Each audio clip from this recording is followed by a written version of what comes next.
चल। अच्छा, अब क्या होता है कि जो हमारे पास रीनल सिस्टम होता है ना, जो यूरोजेनिटल सिस्टम पूरा होता है, उसके बनाने के लिए ना हमारे पास बायलेटरल लॉन्गिट्यूडनल रिजेस आती हैं, ठीक है। और एओर्टा है ना सेंटर में, एओर्टा के दोनों साइड्स पे ये रिजेस बनती हैं और इनको हम कहते हैं यूरोजेनिटल रिजेस, ठीक है। अच्छा, अब क्या कोई आइडिया यूरोजेनिटल रिज किस एम्ब्रियोनिक लेयर से डेवलप होती है? किस एम्ब्रियोनिक लेयर से यूरोजेनिटल रिजेस बनती हैं? अच्छा, ये जो यूरोजेनिटल रिजेस होती हैं, अच्छा, ये जो यूरोजेनिटल रिजेस होती है ये बार बार पूछते हैं, ठीक है, ये जरूर पूछते हैं, ये हमारे पास मीजोडर्म से बनती हैं, ठीक है, मीजोडर्म से बनती हैं। लेकिन ये बात काफी नहीं है, वही पूछते हैं कि कौन सी मीजोडर्म से बनती हैं, ठीक है। तो अब हम देखते हैं, होता ये है कि एक मिनट मैं दिखाती हूँ। यहाँ पे हमारे पास वीक 3 के बाद ऐसे डिफ्रेंशिएट हो जाती है ना, जो न्यूरल ट्यूब होती है वो like layers differentiate, neural tube centre में है, ठीक है। साइड पे जो मीजोडर्म है उसके 3 कंपोनेंट्स होते हैं, एक होती पार एक्सियल मीजोडर्म, एक होती इंटरमीडिएट मीजोडर्म और एक होती लेटरल प्लेट मीजोडर्म, ठीक है। तो जो इंटरमीडिएट जो पैराक्सियल मेसोडर्म है उसने सोमाइट्स बनाने हैं, ठीक है। और जो लेटरल प्लेट मेसोडर्म है जो साइड पर है, इसने स्प्लैंक्निक और सोमैटोफ्लोरिक लेयर बनानी है। लेकिन जो सेंटर में इंटरमीडिएट मेसोडर्म है ना, that is going to form the urogenital ridge, ठीक है। ये जरूर पूछेंगे कि अच्छा, अब दोबारा से जरा इंटरमीडिएट मेसोडर्म को देख लें एक दफा। हालांकि ये अभी इंपॉर्टेंट नहीं है, लेकिन सिर्फ यूरोजेनिटल रिज के लिए कि ये हमारे पास सेंटर में नोटोकॉर्ड नजर आ रही है, ठीक है, ये इमेज नजर आ रहा है ना। और ये उसके साथ पैरेक्सियल मेसोडर्म है जिसने सोमाइट्स बनाने थे, फिर इंटरमीडिएट मेसोडर्म है और फिर लेटरल प्लेट मेसोडर्म है। तो ये इंटरमीडिएट मेसोडर्म जो है ये हमारे पास बनाएगी यूरोजेनिटल रिज, ठीक हो गया। अच्छा, तो अब हमारे पास जो यूरोजेनिटल रिज है ना, एक मिनट, इसके भी दो कंपोनेंट्स हैं, ये इतने आसानी से नहीं बनाएगी। इसके दो कंपोनेंट्स हैं इस रिज में, एक होता है वो कंपोनेंट जो किडनी बनाता है और एक होता है वो कंपोनेंट जो गोनैड्स बनाता है, ठीक है। अब इस रिज का वो कंपोनेंट जो किडनी बनाता है उसे हम कहते हैं नेफ्रोजेनिक कॉर्ड, और जो गोनैड्स बनाता है उसे हम क्या कहते हैं, उसे हम कहते हैं गोनैडल रिज, ठीक हो गया। अब जो मेन चीज है जिसपे अभी हमने पहले फोकस करना है, that is the nephrogenic cord, क्योंकि हमने किडनीज की डेवलपमेंट करनी है ना। तो अच्छा, अब हम दोबारा देख लेते हैं, ये नजर आ रहा है इमेज हमें कि ब्लू जो है this is the nephrogenic cord, इससे किडनीज बनेंगी, और ये रेड सा है ये है गोनेडल रिज, ठीक है, इससे गोनेड्स बनेंगे, ठीक हो गया। तो नीचे दोबारा से एक मिनट, कि ये जो इंटरमीडिएट मेसोडर्म होती है इसका अपर पार्ट नेफ्रोजेनिक कॉर्ड बनाएगा और लोअर पार्ट में इसके गोनेडल रिज होती है। अच्छा, अब क्या होता है कि हम किडनी की डेवलपमेंट के लिए सबसे पहले देखेंगे कि नेफ्रोजेनिक कॉर्ड ने आगे ना 3 चीजें बनानी है, ठीक है। अब इनके नाम पता होने चाहिए, एक है प्रोनेफ्रोस, एक है मीजोनेफ्रोस, एक मेटानेफ्रोस। अब मैं इनके बाकी नाम और इम्पोर्टेंट बात बताती हूँ कि जो प्रोनेफ्रोस है ना, देखो ये पी से है, ठीक है, तो पी का मतलब पहला, ठीक है। तो ये पहली जो किडनी की जो स्ट्रक्चर पहला जो नजर आता है ना हमें जो बनता है, दैट इज प्रोनेफ्रोस, ठीक है। अब एक और अजीब सी बात है याद रखने के लिए कि जो इंसान बहुत ज्यादा बातें करता है ना, बहुत ज्यादा प्रो बनता है, मतलब प्रो बनता है बहुत हर चीज में, वो काम इतना नहीं करता, ठीक है। तो ये भी इसी तरह है कि ये प्रो है ना, प्रोनेफ्रोस, तो ये प्रो बनती है और ये कहती है मैंने सबसे पहले आना है, फोर्थ वीक में आ जाती है, लेकिन ये आगे कोई स्ट्रक्चर नहीं बनाती, ये फिर गायब हो जाती है, फोर्थ वीक में आती है, फोर्थ वीक के एंड तक ही खत्म हो जाती है, ठीक है। तो इसका बस यही जो है वो जहन में रख लें कि प्रोनेफ्रोस, पी से प्रोनेफ्रोस, पी से पहला, तो पहला ये एम्ब्रियोलॉजिकल स्ट्रक्चर है रीनल, और प्रो बनता है तो ये काम कोई नहीं करता, मतलब आगे जाके इसने कोई स्ट्रक्चर नहीं बनाना, और ये सबसे पहले आता है फोर्थ वीक में और फोर्थ वीक के एंड तक ही ये गायब हो जाता है, ठीक है। ये जरूर इसके बारे में पता होना चाहिए। So this is the first structure to appear. फिर आ जाता है मीजोनेफ्रोस। अच्छा, मीजोनेफ्रोस का जो दूसरा नाम होता है ना, दैट इज इंटेरिम किडनी। जैसे इंटेरिम गवर्नमेंट होती है ना, वो हमारे पास टेम्परेरी होती है, ठीक है, परमानेंट नहीं होती, लेकिन उसका काम तो फिर भी वो करती है। इसी वजह से मीजोनेफ्रोस हमारे पास इंटेरिम किडनी होती है, और ये कब तक टेम्परेरी किडनी होती है, फर्स्ट ट्रिमेस्टर तक, मतलब फर्स्ट ट्रिमेस्टर में इसने रीनल सारे जो फंक्शन है वो कैरी आउट करने हैं। ठीक है, परमानेंट ये नहीं है, इंटरिम है, और ये भी 4th वीक में आती है। मतलब प्रोनेफ्रोस और मीजोनेफ्रोस दोनों आई 4th वीक में, प्रोनेफ्रोस गायब हो गई 4th वीक के आखिर तक, और मीजोनेफ्रोस हमारे पास पूरे फर्स्ट सेमेस्टर तक रही। और उसके बाद इसने अपने स्ट्रक्चर्स भी बनाए, ठीक है, इसने बनाई वुल्फियन डक्ट।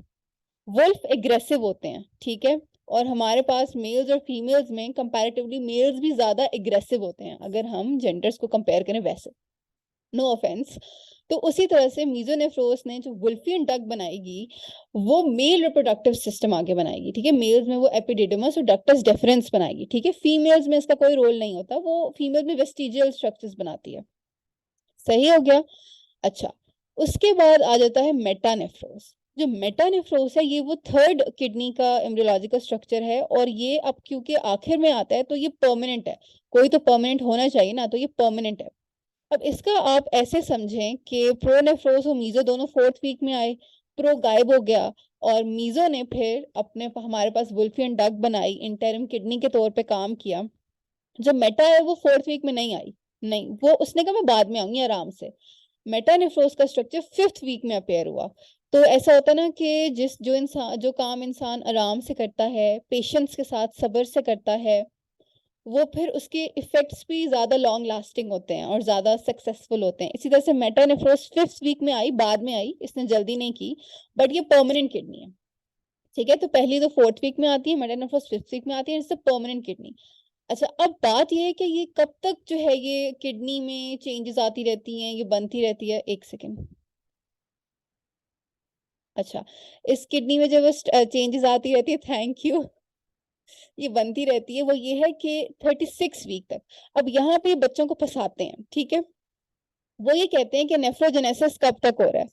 तो हमें पता है नेफ्रोजेनेसिस 32 टू 36 वीक की रेंज है, बट मेनली 36 वीक तक चलता रहता है। टर्म हमारे पास 37 वीक्स पे होती है ना, तो 36 वीक तक जो है वो नेफ्रोजेनेसिस चलता रहेगा, ठीक है। नेफ्रोजेनेसिस हो रहा है 36 वीक तक, वो ये नहीं पूछते, वो पूछते हैं कि किडनी की फॉर्मेशन या kidney is formed during which week. तो बच्चे कहते हैं अच्छा किडनी की फॉर्मेशन या किडनी इज फॉर्म्ड, ये नेफ्रोजेनेसिस ही होगा, तो 36 वीक्स नहीं, ये अलग टर्म है। नेफ्रोजेनेसिस का मतलब है कि किडनी की जितनी भी फंक्शनल प्रॉपर्टीज हैं, मतलब जो भी उसका फंक्शन है, वो कब तक चेंज हो रहा है। वो तो जाहिर सी बात है बर्थ से पहले पहले तक हमारे ऑर्गन में चेंजेस आ रही होती है ना, तो वो 36 वीक है। लेकिन किडनी की जो एनाटॉमिकल फॉर्मेशन है कि किडनी बन गई है, किडनी अल्ट्रासाउंड में नजर आ रही है, ठीक है, वो है 10th वीक। तो ये प्लीज अपने पास नोट कर लें, मैं कह रही हूँ कि नोट कर लें, ठीक है, बिकॉज इसमें बच्चे फंसते हैं। मैं दिखा भी देती हूँ ये कि foetal kidney seen on ultrasound by, अच्छा इन सब का आंसर ना 10th वीक, इसलिए मैंने सारे स्टेटमेंट्स इकट्ठे लिखे हैं कि किडनी की फॉर्मेशन कब होती है, फुल किडनी की formation, this is not nephrogenesis, that occurs at 36 week. Full kidney formation या एनाटॉमिकल अगर हम कहें तो that is by 10th week. Fetal kidney ultrasound में नजर कब आती है, तभी नजर आएगी ना जब बनेगी, तो वो 10th वीक में बनती है, तो 10th टू 12 वीक में ही नजर आ जाती है। 10 टू 12 वीक की ना रेंज है, लेकिन आप 10th वीक की याद रखें, यही आता है ऑप्शंस में, ठीक है। फिर एक और स्टेटमेंट है जो मैंने अभी इसका कॉन्सेप्ट नहीं बताया, लेकिन मैं इसके साथ ही बता रही हूँ ताकि याद रहे, बिकॉज ये 10th वीक में ये भी होता है कि जो कलेक्टिंग सिस्टम बनता है किडनी का, वो मैं भी बताऊंगी कैसे बनेगा, उसकी कैनलाइजेशन कब होती है, वो भी 10th वीक में होती है। तो इन तीनों बातों का आंसर 10th वीक है। पहली बात कि फीटल किडनी फॉर्म कब हुई है, ठीक है, दूसरी बात फीटल किडनी अल्ट्रासाउंड पे नजर कब आ रही है, और तीसरी बात full canalisation of collecting system कब हो रही है, all of these things by 10th week, ठीक हो गया। अच्छा, अब एक और मैं क्वेश्चन करती हूँ कि इसका आंसर अगर दे दिया तो अमेजिंग बात हो जाएगी। फीटल और अडल्ट किडनी में क्या फर्क है, ये स्टेटमेंट बड़ी बेसिक है, ये बार बार आती है कि फीटल और अडल्ट किडनी में क्या फर्क है, एक एक पॉइंट है, बस एक पॉइंट है। तो एनी गेसेस कि क्या फर्क है फीटल और अडल्ट किडनी में, एक इसका आंसर है, बस सिंपल सा,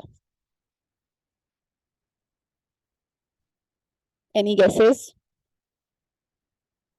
अच्छा, फीटल अडल्ट किडनी में बड़ा ही वो आंसर है, लेम सा आंसर है, लोबुलेशंस का, ठीक है। फीटल किडनी लोबुलेटेड होती है, मतलब ठीक है, स्ट्रक्चर में अंदर कंपार्टमेंट्स तो दोनों बने होते हैं, लेकिन अगर हम एनाटॉमिकली बाहर से देखें सरफेस में, तो अडल्ट किडनी में लोबुलेशंस हमें नजर नहीं आती, फीटल किडनी में लोबुलेशंस होती हैं, ठीक है।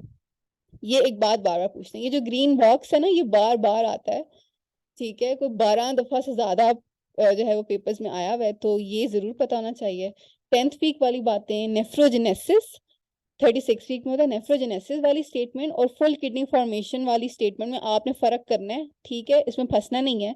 और फीटल और अडल्ट किडनी का डिफरेंस जो है वो बस लोबुलेशन से, सिंपल सी बात थी, ठीक है। तो अगर यहाँ तक समझ आ रही है बात, तो एक थम्स अप दें चैट में जल्दी से, ताकि मुझे थोड़ा पता चले कि समझ आ रही है। Hello, okay good. अच्छा, तो मैं क्या बताई थी, हाँ मैं तीनों एम्ब्रियोलॉजिकल स्ट्रक्चर्स का बताई थी, और ये हमें समझ आ गया। प्रोनेफ्रोस रो बनती है बट काम कोई नहीं करती, आखिर में 4th वीक में आके खत्म हो जाती है। मीजोनेफ्रोस थोड़ा इंटरिम किडनी के तौर पे काम करती है, वुल्फियन डक्ट भी बनाती है बाद में, जो कि मेल के रिप्रोडक्टिव स्ट्रक्चर्स बनाते हैं, एपिडिडमस और डक्टस डेफरेंस, ठीक है। तो इसका काफी रोल है। अभी आगे इसकी एक दो बातें और भी हैं जो बहुत इंपॉर्टेंट है, मतलब मीजोनेफ्रोस माना कि ये टेम्पररी किडनी है बट ये बहुत इंपॉर्टेंट स्ट्रक्चर्स बना रही है। और मेटानेफ्रोस तो है ही परमानेंट, ठीक है, और नेफ्रोजेनेसिस 36 वीक तक जा रहा है। तो ये बातें हमारी कवर होगी, बस वीक्स याद रखते हैं कि पहली दो 4th वीक में आनी। अच्छा, अब एक और जगह जहां पे बच्चे फंसते हैं, वो मीजो और मेटा को मिक्स कर देते हैं, ठीक है, एग्जाम में समझ नहीं आ रहा होता, मीजो था, सॉरी मीजो था, मेटा था, के टर्म्स मिक्स कर देते हैं आपस में। तो इसको ऐसे याद रखें कि एस पहले आता है ना, और टी बाद में आता है, ठीक है। तो प्रोनेफ्रोस को तो भूल जाना, उसमें तो कुछ है ही नहीं, वो तो सिंपल है ना, वो तो पता है कुछ नहीं करना उसने, ठीक है। मीजो मेटा का मसला बनता है कि अच्छा एस आ रहे मीजो में, तो ये पहले आएगी, ठीक है, और इससे एसोसिएटेड चीजें मतलब टेम्परेरी वाली चीजें भी वो पहले रहेंगी। मेटा में टी बाद में आता है ना अल्फाबेटिकली, इसलिए ये बाद में आ रही है, और परमानेंट में भी टी आ रहा है, तो परमानेंट किडनी है, ठीक है। चलें जी, ये एक तरीका है इसको याद रखने का। चलें जी, अब हम इनकी डिटेल्स करते हैं। जो प्रोनेफ्रोस थी उसकी कोई डिटेल नहीं है, वही बात बार बार के किसी काम की नहीं है, मतलब काम की तो ऑब्वियसली है बट आगे कोई चीज नहीं बना रही। 4th वीक में आती है, फिर ये क्रॉस नजर आ रहा है ना, गायब हो जाती है 4th वीक के एंड में। पहली किडनी है, पी से पहली किडनी, पी से प्रोनेफ्रोस, खत्म, ठीक है, इसको ज्यादा करेंगे। अब मीजो मेटा का मसला, ठीक है। अच्छा, मीजोनेफ्रोस का मैंने क्या क्या बताया था कि ये फर्स्ट ट्रिमेस्टर की इंटरिम किडनी होती है, 4th वीक में आती है, वुल्फियन डक्ट बनाती है, यहाँ तक तो समझ आ गया। इसके अलावा इसने क्या करना है मैं बताती हूँ। अब हमारे पास ना अब हमारे पास जो फुल किडनी बनती है ना, उसका अब हम चीजें देखते हैं। दो दो स्ट्रक्चर्स हैं हमारे पास, एक है यूरेटरिक बड, ठीक है, यूरेटरिक बड, और एक है मेटानेफ्रिक मीजेनकाइम। अच्छा, अब यहाँ पे बच्चे फंसते हैं क्योंकि ये ना फर्स्ट स्टेट में एक स्टेटमेंट लिखी हुई है जहाँ पे ये, इसको जरा ध्यान से दिखाना है मैंने, ये नजर आ रही है, बुक नजर आ रही है, पीडीएफ जो मैंने खोला है। हेलो, अच्छा, तो इसमें ये स्टेटमेंट देखें कि मेटानेफ्रोस की हेडिंग में ही लिखा हुआ है कि यूरिटेरिक बड, और इसका नाम है ना मेटानेफ्रिक डाइवर्टिकुलम लिखा हुआ है, ठीक है। तो बच्चों को लगता है ये मेटानेफ्रोस से आ रहा है, लेकिन आगे देखें, डिराइव फ्रॉम कॉर्डल एंड और मीजोनेफ्रिक डक्ट, ठीक है, ये पॉइंट अपने पास नोट कर लें यहाँ पर, क्योंकि ये आते हैं पूछते हैं और यहाँ बच्चे फंसते हैं, क्योंकि इससे आगे बड़े एमसीक्यूज बनते हैं। ये एक बेसिक कॉन्सेप्ट है जिससे आगे बहुत एमसीक्यूज बनेंगे, ठीक है, एनाटमी के भी, हर चीज के। तो मैं बताती हूँ वो क्या होते हैं, ठीक है। बस ये पता चाहिए कि यूरेटरिक बड जो है वो मीजोनेफ्रिक डक्ट से आ रहा है, मेटानेफ्रोस से नहीं आ रहा, ठीक है। हमारे पास किडनी के फाइनल स्ट्रक्चर बनाने के लिए दो चीजें हैं, वो मैंने क्या कही, यूरेटरिक बड और मेटानेफ्रिक मीजेनकाइम। मेटानेफ्रिक मीजेनकाइम तो नाम से पता चला मेटानेफ्रोस से आएगा, ठीक है, लेकिन यूरेटरिक बड भी बच्चों को लगता है कि शायद ये मेटानेफ्रोस से आ रहा है, लेकिन ये मेटानेफ्रोस से नहीं आ रहा होता, ये मीजोनेफ्रोस से आ रहा होता है, ठीक है। मैं दोबारा दिखाती हूँ, जो मीजोनेफ्रिक डक्ट होती है उसकी डिस्टल एंड से ये बड निकलता है, ठीक हो गया। तो ये बात समझ आ गई ना कि यूरेटरिक बड कहाँ से आ रहा है, मीजोनेफ्रोस से, मतलब यूरेटरिक बड से जो जो बनेगा। अब वो ये नहीं कहते कि कहाँ, वो कहते हैं यूरेटरिक बड से यूरेटर बन रहा है। सवाल आता है कि पूछते हैं कि यूरेटर जो है वो किसका डेरिवेटिव है, मीजोनेफ्रोस का या मेटानेफ्रोस का। तो बच्चे कहते हैं हाँ परमानेंट किडनी तो मेटानेफ्रोस ही, तो यूरेटर भी मेटानेफ्रोस से आएगा, तो मेटानेफ्रोस को पिक कर लेते हैं, नहीं, ठीक है। आपने ये देखना है कि यूरेटर यूरेटरिक बड से बनता है, अभी आगे बनेगा, ठीक है।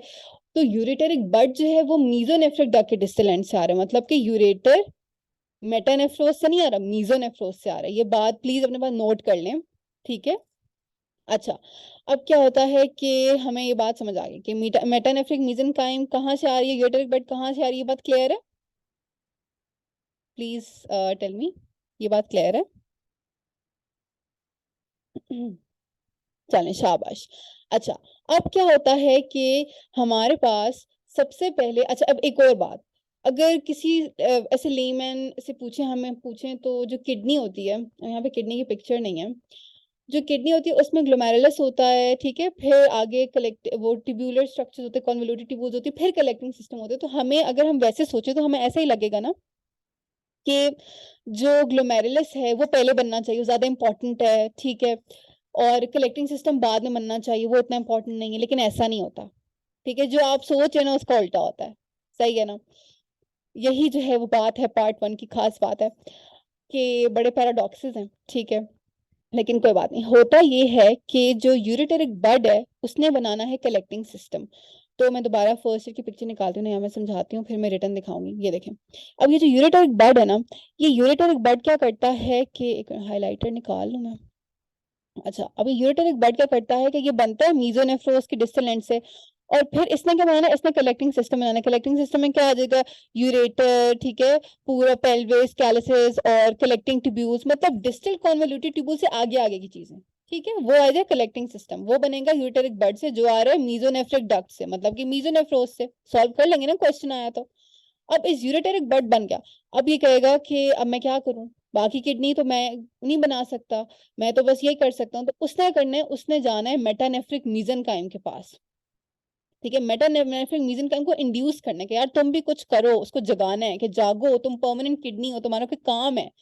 तो फिर जब यूरेटेरिक बड मेटानेफ्रिक मीजनकाइम को जाके इंड्यूस करेगा, तब मेटानेफ्रिक मीजनकाइम जो है वो ग्लोमेरुलस बनाएगा। वो proximal convoluted tubule, loop of Henle, वो डिस्टल कन्वोल्यूटेड ट्यूब्यूल तक का जो मेन हमारा स्ट्रक्चर है, जिसके बारे में हम इतना डिटेल्स करते हैं, वो बनाएगा। मतलब कि अगर ये यूरेटेरिक बड कहे कि मैंने तो कलेक्टिंग सिस्टम बनाना ही है, मैं क्यों मेटानेफ्रिक मीजनकाइम को जो है वो जगाऊं, मैं क्यों उसे इंड्यूस करूं, वो परमानेंट किडनी है, खुद करे, तो क्या किडनी बनेगी? मुझे जवाब दें, अगर यूरेटेरिक बड ने मेटानेफ्रिक मीजनकाइम को इंड्यूस ना किया तो क्या किडनी बनेगी? अगर ग्लोमेरुलस ही ना आया, नहीं बनेगी। तो उस कंडीशन को हम क्या कहेंगे? इस कंडीशन को हम क्या कहेंगे? रीनल एजेनेसिस, ठीक है, ये पूछते हैं। Renal age, yes very good. Renal agenesis में क्या होता है कि यूरेटेरिक बड तो बन जाता है, या तो ऐसा होता है कि यूरेटेरिक बड ही नहीं बनता, ये भी हो सकता है, ठीक है, लेकिन ये भी हो सकता है कि यूरेटेरिक बड तो बन जाता है, बट वो कहता है नहीं करूंगा इंड्यूस, नहीं करता, क्या कर लोगे? तो रीनल एजेनेसिस हो जाएगा, ठीक है। मतलब है परमानेंट मेटानेफ्रोस, है परमानेंट किडनी, बट इधर चल जो है वो मीजोनेफ्रोस की रही है, ठीक है, कंट्रोल ज्यादातर अगर आप देखें तो मीजोनेफ्रोस के पास है, ठीक है। चलें जी, तो हमने किडनी बना ली, कॉर्डल एंड मीजोनेफ्रिक डक्ट से यूरेटेरिक बड निकला जिसने कलेक्टिंग सिस्टम बनाया। और एक सेकेंड, कलेक्टिंग सिस्टम में यूरेटर, पेल्विस, कैलिसेस और कलेक्टिंग डक्ट से सारा कुछ आ गया, ठीक है। और पूछा आपसे सवाल कि कलेक्टिंग सिस्टम डेवलप्स फ्रॉम, जल्दी से आंसर बताएं, collecting system develops from, collecting system develops from, हाँ, and ureteric bud develops from, ureteric bud develops from, yes, ठीक हो गया। चलें जी, तो यहां तक हमारा कॉन्सेप्ट क्लियर हो गया। अच्छा जी, और ये पूरा इंडक्शन का प्रोसेस समझ आ गया। इंटरैक्शन है ये, ठीक है, interaction of ureteric bud with metanephric mesenchyme induces this metanephric mesenchyme to form glomerulus till the distal convoluted tubule. अगर ये इंडक्शन ना हुई तो पूरी किडनी नहीं बनेगी, रीनल हो जाएगा और नेफ्रोजेनेसिस। ये 36 ये बात हमें समझ आ गई। अच्छा, ये पैराडॉक्स मैंने वैसे याद रखने के लिए, देखो असल में कोई कॉन्सेप्ट नहीं है, ठीक है। आपने यूरेटेरिक बड और मेटानेफ्रिक मेसेंकाइम का डिफरेंस और ये पॉइंट अपने पास प्लीज लिख लें, ये एंड में बच्चे भूल जाते हैं, ठीक है। बस ये याद रखने वाली मेन बात है जहां बच्चे फंसते हैं, बाकी तो स्मूथ चीजें याद रहती हैं। चलें जी, अब ये क्वेश्चन, यूरेटर डेवलप्स फ्रॉम, जल्दी से बताएं मुझे, यूरेटर डेवलप्स फ्रॉम मेटा या मीजो या बोथ? मेटा, मीजो या बोथ? मुझे लग रहा है इसका आंसर बोथ है, जल्दी से बताएं। Ureter develops from, yes very good, मीजो, ठीक है, समझ आ गई है। चलें जी, यूरेटर जब हमारे पास मीजो से डेवलप होता है। अच्छा, आगे अब हम देखते हैं, हाँ, अब हम इसकी पैथोलॉजीज देखते हैं, ठीक है। यूरेटरिक बड अगर नहीं बना, यूरेटरिक बड ही नहीं बना, तो क्या होगा? रीनल एजेनेसिस, ठीक है। यूरेटरिक बड बन गया, एक और चीज ना, यूरेटेरिक बर्ड ना बड़ा ही मतलब उसके हाथ में चीजें हैं ना, उसके हाथ में कंट्रोल है, तो बड़ा ही ना करता है, फिर मसले करता है। ठीक है, यूरेटेरिक बर्ड पहली चीज देखना, यूरेटेरिक बर्ड जो, एक सेकंड डिलीट करता हूँ, यूरेटेरिक बर्ड है वो नहीं बना तो प्रोसेस शुरू नहीं होगा, तो रीनल एजेनेसिस हो जाएगा। दूसरी बात है, यूरेटेरिक बर्ड बन गया, लेकिन उसने कहा यार मैं कुछ नया करता हूँ, मैं मेटानेफ्रिक मीसेंकाइम को इंड्यूस करने से पहले खुद डिवाइड हो जाता हूँ, मतलब मैं आज कुछ ऐसा हरकत करता हूँ कि बस कुछ डिफरेंट हो जाए। तो उसने क्या किया, वो बाइफरकेट, हालांकि कोई तुक नहीं बनती, यूरेटेरिक बर्ड बन गया उसके बाइफरकेट होने की, लेकिन वो बाइफरकेट हो गया, तो क्या होगा अगर यूरेटेरिक बर्ड मेटानेफ्रिक मीसेंकाइम को इंड्यूस करने से पहले आपस में डिवाइड हो गए, तो क्या हमारे पास दो यूरेटर्स ड्यूप्लेक्स यूरेटर बन सकते हैं कि साइड पे बन सकते हैं ना। तो उस चीज को हम क्या कहेंगे, एक सेकेंड, हाँ बन सकते हैं उस चीज को हम, एक सेकेंड, एक तो ना मुझसे ये कंट्रोल, हाँ उस चीज को हम क्या कहेंगे, उस चीज को हम कहेंगे ड्यूप्लेक्स, उसका ड्यूप्लेक्स कलेक्टिंग सिस्टम बन जाएगा। ठीक है, ये फर्स्ट एड में मेंशन्ड है, अभी हम फर्स्ट एड भी खोल के देखते हैं कहाँ मेंशन्ड है। हाँ ये है ड्यूप्लेक्स, ड्यूप्लेक्स कलेक्टिंग सिस्टम बन जाएगा। Bifurcation ureter, but before it enters the metanephric blastema creates a Y shape bifid ureter. तो बाय शेप बिफिड यूरेटर की कॉज क्या है, bifurcation of ureteric bud before induction. ठीक है, एक हमारी इंडक्शन होती है पार्ट 1 के बाद, और एक ये किडनी के अलग इंडक्शन के मसले चल रहे होते हैं। ठीक है, हर जगह ही देखें इंडक्शन हो रही है। अच्छा, उसके बाद तीसरा मसला, अब यूरेटिक बढ़ने का, अच्छा मैं बना ही नहीं, एक तो दूसरा मैं बन गया बट मैं पहले ही डिवाइड हो गया, तीसरा मैं बन तो गया हूँ, लेकिन अब मैं मेटानेफ्रिक मीसेंकाइम को इंड्यूस ही नहीं करूंगा। अच्छा सॉरी, मैंने पीछे गलत बता दिया था, मैंने कह दिया था कि अगर उसने इंड्यूस ना किया तो एजेनेसिस होगा, नहीं, अगर यूरेटिक बर्ड ना बना तो एजेनेसिस होगा, अगर वो बन गया तो एजेनेसिस नहीं होगा। अगर वो बन गया और उसने फिर अपनी सेल्फिश होके उसने इंड्यूस करने से मना कर दिया, तो जो पैथोलॉजी होती है बहुत इंपॉर्टेंट है। ठीक है, ये आ सकती है, ये पूछ सकते हैं, ये पूछी भी है, तो मल्टी सिस्टिक डिस्प्लास्टिक किडनी बनेगी। मल्टी सिस्टिक डिस्प्लास्टिक किडनी में क्या होता है, ये हमें फर्स्ट एड बताएगी कि क्या होता है। चलें जी, फर्स्ट एड हमें बताएं। मल्टीसिस्टिक डिस्प्लास्टिक किडनी में ब्लड तो बन जाता है, बट वो कहता है नहीं करूंगा इंड्यूस मैं मेटानेफ्रिक मीसेंकाइम का, नहीं नहीं बनाने दूंगा मैं ग्लोमेरुलस, नहीं बनाने दूंगा मैं डीसीटी तक की चीजें। तो किडनी बन जाती है क्योंकि कुछ तो बना हुआ है ना। मैंने आई थिंक मैंने पहले कह दिया था कि एजेनेसिस जाता है, वो मैंने शायद गलत कह दिया था। बट अगर बन गए तो किडनी बनेगी, बट वो नॉन फंक्शनल होगी और उसमें सिस्ट होंगी, कनेक्टिव टिश्यू होगा, बट प्रॉपर स्ट्रक्चर्स नहीं होंगे, वो काम नहीं करेगी, उसको हम कहेंगे मल्टीसिस्टिक डिस्प्लास्टिक किडनी। और इसमें फिर हमारे पास अगर ये बायलेटरल ये कंडीशन है, वैसे यूजुअली ये यूनिलेटरल होती है, लेकिन अगर बायलेटरल है, दोनों किडनीज हमारे पास नॉन फंक्शन है, तो पॉटर सीक्वेंस हो जाएगा। मतलब थोड़ी बहुत किडनी है, ऐसे नहीं कि बिल्कुल ही नहीं है, बट ऑब्वियसली ग्लोमेरुलस वगैरह नहीं है तो वो क्या ही काम करेगी। ठीक है, अच्छा जी, अच्छा मुझे बताएं यहाँ तक समझ आ गया, यहाँ तक क्लियर हो गया। चलें जी, अच्छा उसके बाद अगली चीज आ जाती है हॉर्सशू किडनी। और चलें बेसिक कॉन्सेप्ट हमने कवर कर लिया, अब हम फर्स्ट एड के पॉइंट्स देखते हैं, और फिर हम एक एक और क्वेश्चंस का बॉक्स देख लेते हैं। यूरेटेरोपेल्विक जंक्शन जो होती है ना, वो कलेक्टिंग सिस्टम का पार्ट है, मतलब कि वो मीजोनेफ्रोज से आ रही है, यूरेटेरिक बर्ड से आ रही है। ठीक है, और इसमें ये सीन होता है कि यूरेटेरिक पेल्विक जंक्शन, अगर मैं यूरेटर की एनाटॉमी डिस्कस करूँ ना, जो मैं ऑब्वियसली अभी नहीं कर रही, तो उसमें कंस्ट्रक्शन होती है ना, यूरेटर में 3 जगहों पे कंस्ट्रक्शन होती है। एक जगह पे होती है यूरेटेरो पेल्विक जंक्शन के रीजन पे, एक होती है हमारे पास पेल्विक ब्रिम के रीजन पे, और तीसरी कंस्ट्रक्शन होती है ब्लैडर में एंटर होने से पहले के रीजन पे। ठीक है, तो यूरिनरी पेल्विक जंक्शन बहुत इंपॉर्टेंट है, ये पॉइंट्स अपने पास नोट कर लें, ये बार बार आते हैं, ये फिंगर टिप्स पे होने चाहिए। कि मुझे बताएं, मैंने बताया था कलेक्टिंग सिस्टम की फुल कैनालाइजेशन किस वीक में होती है, कलेक्टिंग सिस्टम की फुल कैनालाइजेशन किस वीक में होती है, अभी मैंने बताया, हाँ 10th वीक में होती है ना, बाकी 3 पॉइंट्स के साथ उसका सबका आंसर 10th वीक था। तो इस जो कैनालाइजेशन होती है कलेक्टिंग सिस्टम में, इसमें एक स्ट्रक्चर है जो होता तो 10th वीक पे कैनालाइज है, लेकिन बाकी स्ट्रक्चर्स के मुकाबले में सबसे आखिर में कैनालाइज होता है। ठीक है, उस स्ट्रक्चर का नाम है यूरेटेरोपेल्विक जंक्शन, यूपीजे, और ये पार्ट 1 का बड़ा ही इंपॉर्टेंट हमारा कंपोनेंट है, बड़े सवाल आते हैं इससे। ठीक है, बड़ी चीजें पूछते हैं, सबसे आखिरी में कैनालाइज होता है। Most common site of obstruction है ओवरऑल। कंजेनिटल ऑब्स्ट्रक्शन की बात करें तो उसमें तो मेन कॉज ही यही है, ठीक है। और अगर कोई कहे कि एक बच्चे को, एक सेकेंड, बर्थ से पहले ही हाइड्रोने हाँ जंक्शन, बर्थ से पहले ही हाइड्रोनेफ्रोसिस हो गया है, या हाइड्रोनेफ्रोसिस पहले मैंने गलत लिखे हैं, हाइड्रोनेफ्रोसिस की मोस्ट कॉमन पैथोलॉजिकल कॉज है तो वो भी यही है, यूरेटर पेल्विक जंक्शन। तो अब ये 3 पॉइंट्स अपने पास नोट कर लें, बाकी जब हम यूरेटर पढ़ेंगे ना मैं तब बताऊंगी, तो वो फिर इसके साथ ही ऐड ऑन कर लीजिएगा। सबसे आखिर में कैनालाइज होती है ऑब्स्ट्रक्शन की मोस्ट कॉमन साइट है ओवरऑल, और मोस्ट कॉमन पैथोलॉजिकल कॉज है प्री नेटल हाइड्रोनेफ्रोसिस का। ये ठीक हो गया, चलें जी। अच्छा यहां तक हमने ये डिस्कस कर लिया सारा।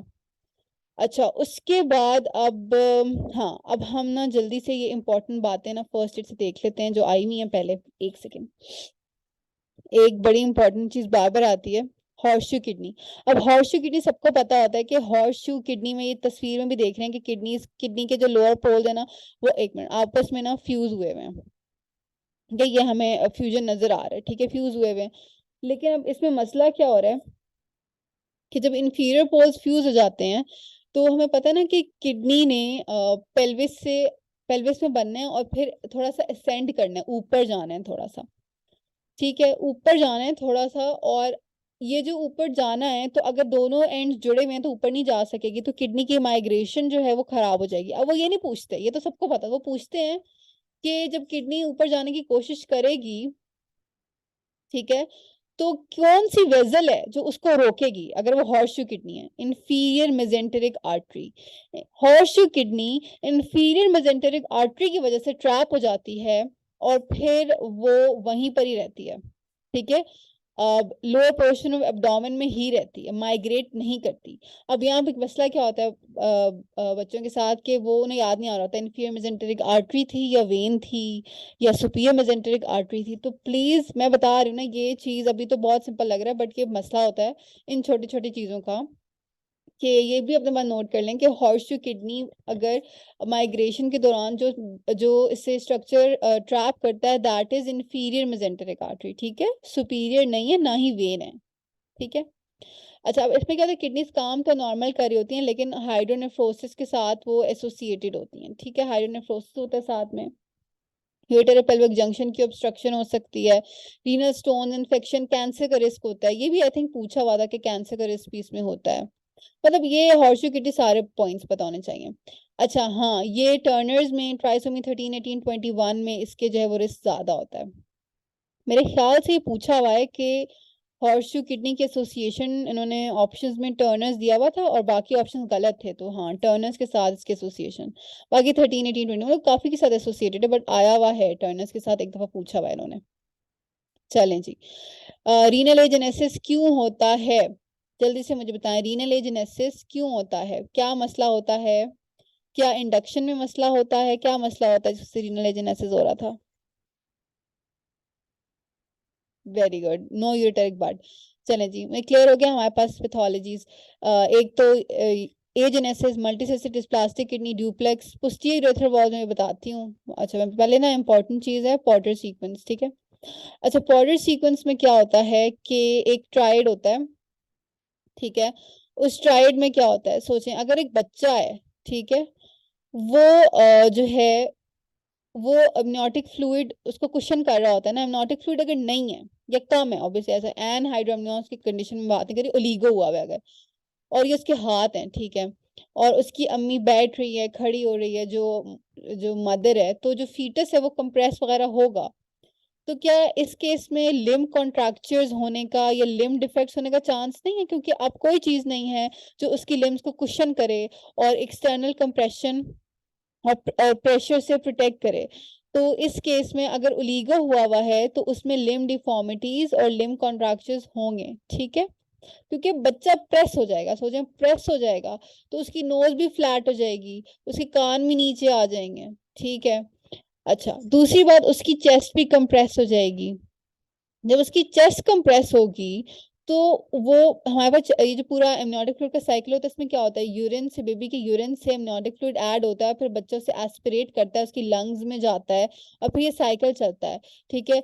अच्छा, अब वो एस्पिरेट नहीं करता, ये जो एस्पिरेशन होती है ना एमनियोटिक फ्लूइड की, ना सिर्फ कि एमनियोटिक फ्लूइड की पूरी ये एक जो एक्सचेंज हो रही होती है इसके लिए जरूरी होती है, इसको हम रिसाइकलिंग रिसाइकलिंग के लिए जरूरी होती है, बल्कि ये लंग्स की डेवलपमेंट के लिए भी जरूरी होती है, ठीक है। अगर एमनियोटिक फ्लूइड एस्पिरेट नहीं करेगा ना बच्चा सही तरह से, तो लंग्स भी डेवलप नहीं होंगी, तो पल्मोनरी हाइपोप्लेजिया भी हो जाएगा।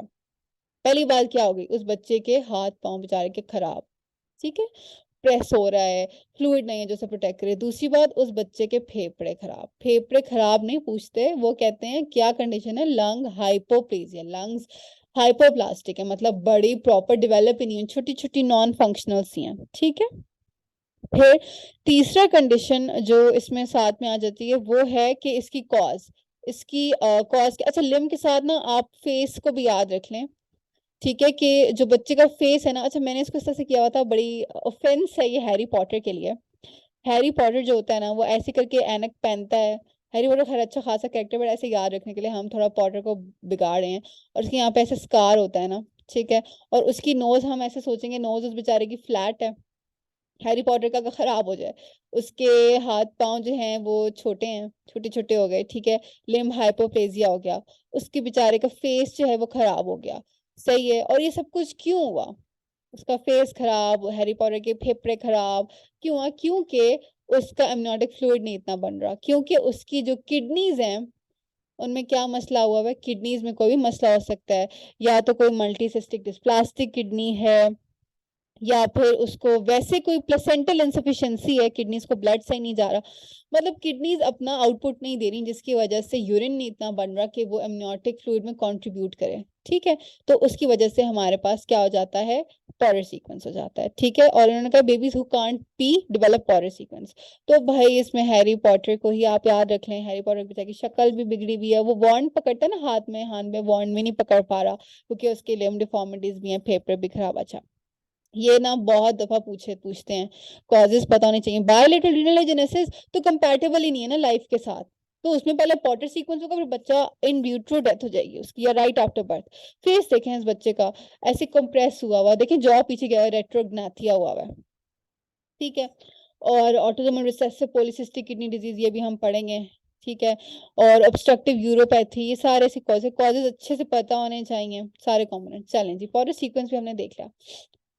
अच्छा सॉरी, अच्छा ये क्लियर कैसे होता है जो मैंने एनोटेट किया है, हाँ, फिर आ जाता है पोस्टीरियर यूरेथ्रल वॉल्स। अच्छा, बड़े इंपॉर्टेंट है पोस्टीरियर यूरेथ्रल वॉल्स। होता क्या है कि हमारे पास जो मेल यूरेथ्रा है ना उसके डिफरेंट कंपोनेंट्स होते हैं, ठीक है। मेम्ब्रेनस यूरेथ्रा होता है, प्रोस्टैटिक यूरेथ्रा होता है, तीन कंपोनेंट्स होते हैं ना। अब अभी हम सिर्फ प्रोस्टैटिक यूरेथ्रा की बात करते हैं, या पोस्टीरियर यूरेथ्रा, कि उसमें ना मेम्ब्रेन रह जाती है, ठीक है। प्रोस्टैटिक यूरेथ्रा में, पोस्टीरियर यूरेथ्रा में मेम्ब्रेन रह जाती है, जिसकी वजह से यूरेथ्रा में ऑब्स्ट्रक्शन हो जाती है। ये मेम्ब्रेन क्यों रही, बस ये कंजेंटल रह गई ना, ठीक है। तो क्या होगा, मतलब बच्चा अभी पैदा नहीं हुआ और उसमें यूरेथ्रा ऑब्स्ट्रक्ट हो गया है, मतलब उसमें यूरिन आगे पास नहीं हो रहा, तो अभी वो इन यूट्रो ही, मतलब इनसाइड द वूम भी, उसके अंदर किडनीज में पीछे यूरिन जाना शुरू हो गया, तो हाइड्रोनेफ्रोसिस शुरू हो गया, बैक फ्लो होना शुरू हो गया है, और ब्लैडर फिर थिक वॉल हो जाएगा, ठीक है। और बायोलेटरल, अगर आप अल्ट्रासाउंड कर रहे हैं, अगर आप रेडियोलॉजिस्ट हैं, आप ऑब्स्टेट्रिशियन हैं, और आप अल्ट्रासाउंड कर रहे हैं, और आपको बायोलेटरल हाइड्रोनेफ्रोसिस नजर आ रहा है बिफोर बर्थ ही, और ब्लैडर बच्चे का थिक वॉल नजर आ रहा है, तो इसकी एक ही वजह है, और वो क्या है, वो है पोस्टीरियर यूरेथ्रल वॉल्स, ठीक हो गया।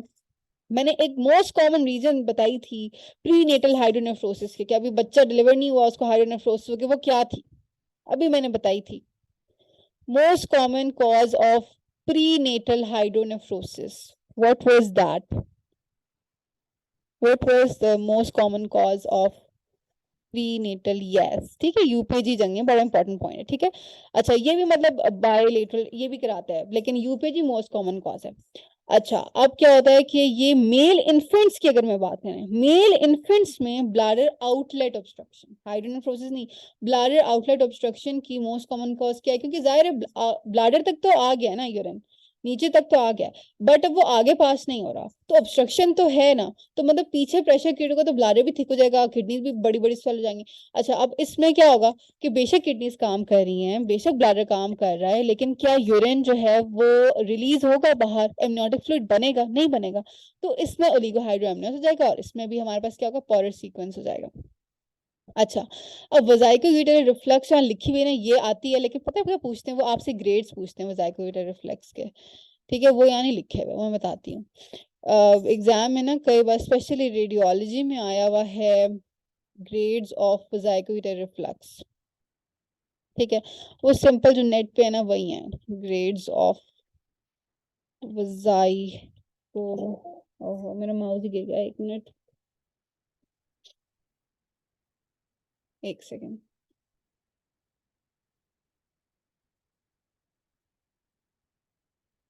Grades of वेजाइकोयूटेरी reflux,